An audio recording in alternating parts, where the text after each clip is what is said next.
Hey, Sean. Is this too bright? Bring it down. Still a little pop. There we go. Hey, again, Sean. It has been an interesting couple of weeks with production and creativity. And what occurred to me today, and the reason I titled this video the way that I did, it didn't occur to me today, it occurred to me on Monday. But creative projects are usually very easy. It's never that hard. It's never that complicated to actually do the work. And when you break it into steps, it's never that big of a deal. And case in point, I've been working on this kids show for years. And we finally filmed our first episode in August. And now in December, I'm delivering my first drafts to my team for consideration. And skipping ahead to the end of the story, when I finally sat down to edit it, it took me about 90 minutes to edit the first draft. And this is not because I'm an amazing editor, although I do have a lot of experience and I need to not doubt myself. But really what it came down to was I was so afraid of it for so long. I was afraid of this project. I wanted to get it right. And I've talked about it before. I've talked about it for 4 months, and I've talked about it for months before that. Actually doing the project was not that difficult. What was difficult was getting myself to do the actual work. And once we act, like, everything was so important to me, and I had built it up in my head, like I wanted to get this right. And it got to the place in my head where I was so afraid of it because the stakes were so high because I had raised them. And once I stepped back and forced myself to do it, everything just clicked and happened, and it was easy, and the next step was obvious. And once I did one thing, once I sat down and opened it up and actually started working my way through it, again, 90 minutes. 90 minutes I chopped through that thing. And it's frustrating. It's frustrating to know how much time I wasted and how much further along we could be if I had just done it. But I didn't just do it. I just waited, and I just made excuses, and I thought I was being thoughtful and deliberating on things. No, I was wasting time, and I was using anything as an excuse to not work on the project, and sort of being afraid of it. And in the meantime, I did a bunch of other projects, and I was just talking to my friend, my BFF Josh today, came over, we had lunch, and we were talking about, I had said I made a time lapse of my Christmas tree. I've been curious about how it relaxes after, you buy it and it's wrapped up, and then over a day it relaxes. So I did a time lapse so you could see it unfold. And he's like, "That's cool, but like that's a good idea, and it's cool that you have the discipline to execute that idea, the initiative to do that idea." And I had to stop him, and I'm like, "It's not that I had the initiative to do that idea. That idea was an excuse to not do my other ideas." And so often, like, I'm working on a piece of art here on some lovely paper that I found, a nice woven paper, and I have some acrylic paint pens that I'll be doing some stuff with. But so many of these things were just things in the way of working on the kids show. And finally, it occurred to me that I was so good at doing things that weren't the thing I needed to do that I forced myself to stop. And so, like, for the past really 2 weeks, I haven't done, like, there's been no other videos posted to my channel in spite of having ideas and the gear to make them. I just knew, like, no, the 20 minutes that I would spend on that, the hour that I would spend editing it, that's an hour and 20 minutes that I should be spending on the kids show. And so I didn't work on side projects, and instead I worked on nothing for 2 weeks until finally I just did it last weekend.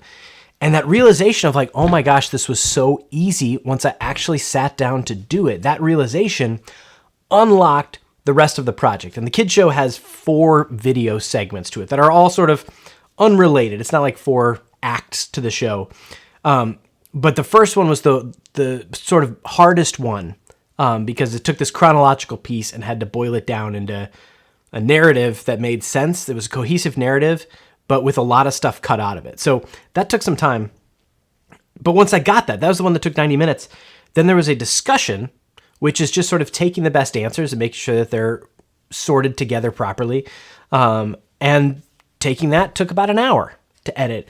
And that realization of like, this isn't that hard. This is the same work I do on everything else. I just need to do it. Doing that started opening up all the other things. And so I edited tonight the third segment. So I did the discussion and the third segment, this interview with the host. Both of those got done today in between or during nap times here and there.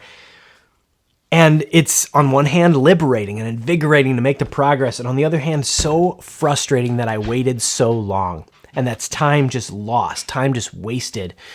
And it's always like that. And when I think of the kids show as a whole, I talked about this like 2 years ago when we were on hiatus from COVID, from making it, and everything got pushed back. I found a Tim Urban quote where he said, nobody builds a house. One person lays a brick and then another brick and another brick, and then you put in a foot of pipe, and then one day you have a house. And breaking it down that way was huge for me, understanding like, yes, it sounds daunting to say, I'm going to make a kids show or whatever your creative idea is. I'm going to work on this. I'm going to do this project. It can be daunting, but at some point you just have to lay a brick. And then once you lay that brick, it's pretty obvious that the next thing you do is lay a brick next to it, and then a brick on top of those two, and then two more bricks, and then a board, and then a floor, and then carpet. And things unfold in a very natural, obvious way once you start. But so often we're afraid of the big project and its whole and it's abstract, that we forget that this is our job. This is what we do. This is what we've been training for. This is what we've practiced. I know how to film something. I know how to edit it. I know how to export it. I know how to send it to people for their thoughts and collaboration and review. And I don't know why I put so many obstacles in the way this time. And knowing that now it's done and it only took 90 minutes is liberating. And the challenge is, how do I take that? How do I take that and not fall into it again? How do I take that and remember it so that as I continue to work on it, when we get to episode 2, which we haven't scheduled yet, which I need to schedule, but we can't schedule until we know what we're doing with this and we can make our notes and improve. Like, there's so many little steps, but they're obvious ones, and I just have to do them. And the number of times I have to stop and remind myself that this is the process and that I need to trust the process, not the plan, and that I need to move forward with this. The number of times I do that is alarming, but I do think I'm getting better at remembering faster that this is part of it and that I just need to buckle down. I think one of the struggles with this project is, in many ways, this feels like my magnum opus. This feels like the project that I've been working on for the longest, that I've put the most thought into, that I've got the most people behind, that we've deliberated on for the longest. This is a really thoughtful project, and it's really important to me. And therefore, I want to be very delicate and thoughtful with it, and being hasty and rushing things cheapens it to me. And I think I then went to the other end of the spectrum of, well, I need to be so thoughtful and take so long with it that somebody wouldn't be like, wow, Sean, you really rushed that. Like, oh, like I was sort of thinking like, what is the expectation of time it should take me to do this? Because that's what I want to hit. I don't want someone to look at me and think I rushed it. I don't want someone to look at me and think that I drug my feet on it. But it isn't about what other people think. It's about my skills and doing it. And I can do these things and they're within my control. And so as I do this, finding a way to remind myself that that's just a part of it. And there were two things that came up recently that are building on this as I'm doing my best to remember this and put this little pin in it on my YouTube channel to remind myself one day. The first is a thing, Adam Savage touched on it last week, of when you're working on a big project. He said before, you just got to treat it like paid work. You got to clock in. You got to sit down, you got to clock in and treat it like any other work, because then you'll do the steps. And that's what I was lacking for a while of, no one was paying me for this. It's just in limbo waiting. And so there's no rush. And I think if I had sat down and just dedicated myself to it like I do with any paid work, it would have been done a lot sooner. But the other piece that was new to me that he had said was, approach projects like you're going to build it a second and a third time. And I think he was serious. It got a little confusing, but I think he was saying he really does build something a few times. And I don't know that I deliberately build the same project again and again, but with this kid show, it's obvious to say, I'm working on it now. I've done it. I think if I started over, it would be a lot better because I would learn from this first time. It would be a lot better. But there's another layer in here of even if I don't do it a second time, if during this first time in my head, I'm committed to doing it a second time, it makes the first time easier because it takes the pressure off of it. If you think you're going to do something again, I know, well, hey, I can rush this a little bit. I can work on it. I can rely on my conventions and my habits to do it, and it won't be a hindrance to me. But if I'm doing it and I think this is the last one, this is the big one, like that's where all the pressure comes from. Or if you commit in your head to saying like, this is just the first time I'm doing it, I'm probably going to do it a second or a third time. That's where it gets easier because you know you're going to iterate. And whether or not you actually do iterate, it will get better if you do, but if not, you'll still be done. And that is so much better than being perfect. And so that's where I've been sitting with this. And that's, I definitely let perfect get in the way of done with this project. And the other thing that's been floating with me through this was something from the book Think Again. And I'm still trying to figure out exactly how it ties into all this. But there was a quote about, are you resting on your laurels or are you pressure testing your beliefs? And that seems very tangential from the situation. This is about discipline and sitting down and doing it. But I think so often with a creative profession, I'm confident in my skills as an editor and confident in my skills as a storyteller because I've got this experience that has informed that. But I find myself resting on it. And when I work with other people, I savor that opportunity to collaborate because it makes things better. And here's how it ties in. There it is. With these edits that I'm doing, the final videos are going to be around 10, 12, 15 minutes long. And right now these rough cuts are about 18 to 20 minutes each. So we've got stuff to cut out of it. But I didn't want to cut it down to something like I would for a client to be like, here's a usable version. I know this will work to fulfill your goals. If there's more stuff you want me to add back that you remember that we shot from that day, we can talk about that. But I don't want to show you all that. I want to get us as close to done as I can.